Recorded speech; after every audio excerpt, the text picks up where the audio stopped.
সালা এমসি সালা বিকেসি সে দেখাচ্ছে চোখ বিরাট কোহলিকে। ভাই এখন থেকে বলছি সামনে যা, ঠিক আছে? টোলের কি দেখেছিস? এখন তো সবে শুরু হলো, তোকে নিয়ে টোল করা আরো বাকি আছে। ভাই এখনো বলছি শুদ্ধে যা, হয় কোনো জায়গায় এসে প্রেস কনফারেন্সে আয়, ক্ষমা চেয়ে নে, ঠিক আছে? ডাইরেক্ট বলছি ক্ষমা চেয়ে নে। যে এগ্রেশন দেখিয়েছিস, আর তোর মতন প্লেয়ারের ভাই এরকম এগ্রেশন, আমরা এটা কোনো আশা কেন? আমরা আগে থেকেই ভাবি তোর মতন প্লেয়ারদের এরকমই এগ্রেশন থাকে। নামে এবং জুম্মা 3 দিন টুর্নামেন্ট খেলছিস, তার মধ্যে এরকম এগ্রেশন।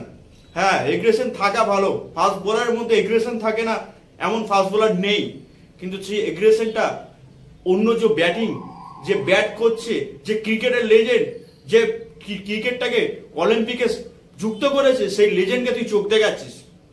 মানে কোথাকার ভাড়া তুই রে?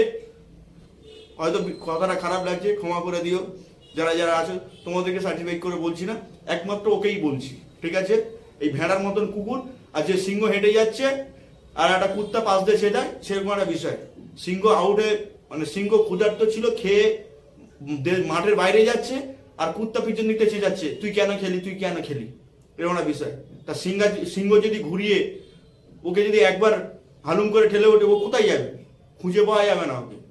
সেরকম খুঁজে পাওয়া যায় না রুবেলকে। রুবেলের বিষয়টা তো সবাই জানে, ঠিক আছে? So much. ভিডিওটা যদি ভালো লাগে অবশ্যই চ্যানেলকে সাবস্ক্রাইব করে রাখবে, আর দরকার নেই সাবস্ক্রাইবের।